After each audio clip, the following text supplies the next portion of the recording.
Welcome to the Taste of the Festival Italiano. First off, how do you pronounce Polidori? Correct, Polidori. If you're in Italy, it's Polidori. So what makes your meat the best meat? The best meat? I don't know, I think it's consistency. We've been around for 85 years making the same sausage. So what do we have over here? We have sausage patty sandwiches, we have sausage on a stick, and sausage links.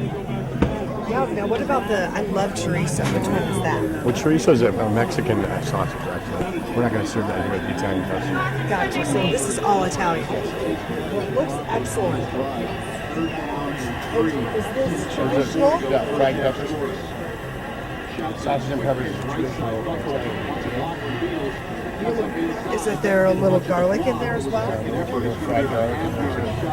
So what is your name? Steve Polidori. Steve. Ah, so you're one of the owners.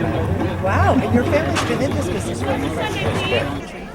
And it seems to be. I always have gelato in the freezer, so you can't complain. What is gelato exactly?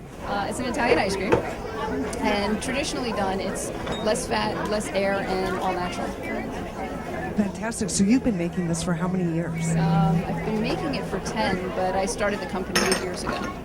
Nice. And it's all your own recipes? Recipes, yes.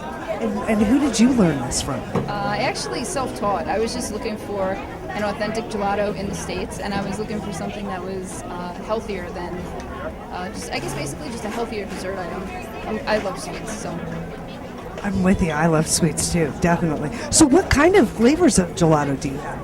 Today I have 3 sorbets, which are non-dairy. I have my fresh lemon, mango, and strawberry. And then I also brought the gelato, which is vanilla, chocolate hazelnut, cappuccino chip, and mint chip. It sounds delicious. Fantastic. So gelato can be with cream or without cream? The gelato usually has more milk than cream, but it's dairy-based, and then the sorbets are fruit-based. Excellent. That's excellent. Thank you. This is the only festival we really like, and this is the only festival we come to. Well, your meat looks delicious. What are you cooking over there? We're cooking sausage and peppers. Okay. We manufacture our own sausage. We're using the mild bulk for this here. And we just mix the peppers in until it's fully cooked, and then we put it in a flatbread. So is that traditional Italian cuisine? It is. Sausage and peppers are. Nice. And where are you guys located? We're on 7585 West Florida Avenue, Lakewood, Colorado. Excellent. Well, your sandwiches look great. It caught my attention. All right, thank you. Oh, and tell me your name, please. I'm Tony Leonardo. Tony, pleasure. Thank you. Carmine's is the place. Excellent.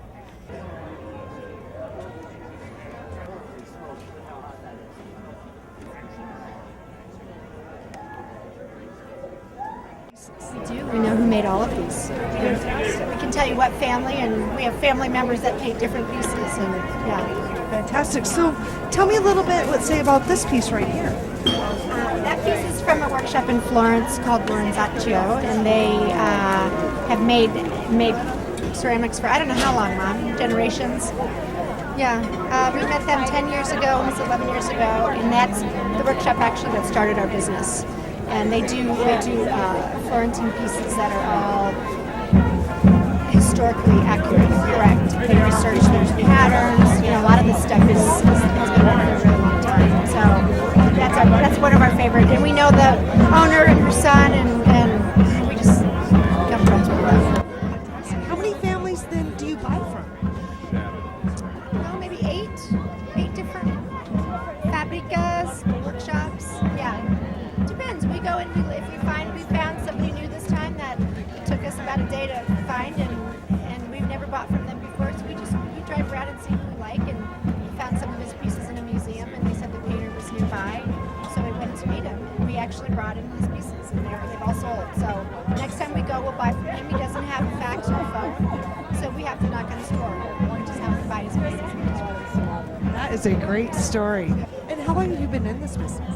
Going on 11 years. And last but not least, will you give us a plug on your website?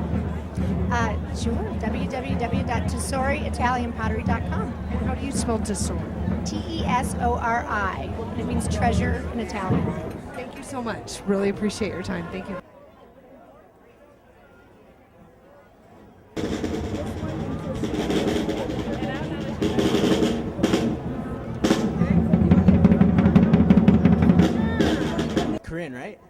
She's one of the grave stompers.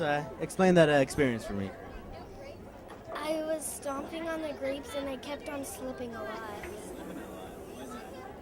Because when there's a lot of juice in there, it makes it slippery on the bottom. Well, I almost fell on my bottom when I stepped once. So it sounds kind of dangerous. Hi, this is Bobby, and we're here with Joe Rossi. He's a bocce ball player. How was that last game, Joe? The last game went real well, but I'm going to correct your pronunciation of the game. The pronunciation of the game is boche. Boche is a kiss. Now, does it exist because of bocce, because you just kiss the ball? Yes, bacia mi bambino. Bocce mi bambino, I like that. Kiss ended by the Egyptians, and while they were on guard at night, not too much action going on, they'd start throwing the rocks, and they'd say, I bet you can't get, close to my rock, and that started from there. On the internet, it says in 1945, it was very popular. That's when Italy started with having leagues. There can be 4 players. One team is red and one is green. And Close to the bocce ball? yes, that's the way the game is. The points are scored by the number of your colored balls closest to the white ball, to the Paulino. How many points do you have to win the game of bocce? In this tournament, we're playing 25 minutes. So whomever is ahead at the end of 25 minutes, they win. Just depends on where you're at in the world and how the game's played that day. That is correct. Well, thank you so much for your time and for the correct pronunciation of bocce ball. That is correct. And thank you for having me do this. We're sitting in front of this gorgeous chalk art. Is there another name for it besides chalk art? Street painting. Street painting. What is this a picture of?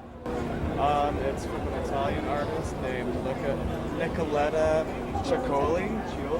That's the one. Ciccoli, and she does children's books in Italy. Is where she's from, where she resides now, and she gave us her full permission to do some of her art. This is the second piece of hers that we've done, and it's called Tower. Tower. So I see that there's numbers written on here. Does everyone have a specific number and then they do that piece? It was just the way we've simplified the gridding. We had to because we've got angles blended into squares. So the only way we could do it without going blind is to number it for our pinpoints. So with our grids, the grids are pinpointed as well. So we can look at it directly and go and draw easier than trying to just stretch the whole thing out because this is tricky. So how long is this taking you to do? We're in day 2. We did half of it yesterday and we'll finish it today. Diane Larson.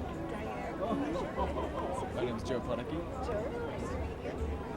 Ellen Jackson, thank you.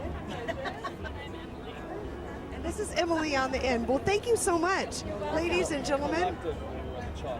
Okay, chalk rats.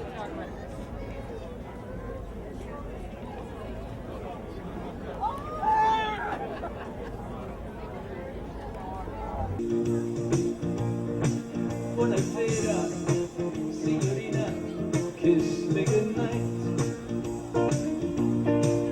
Buonasera.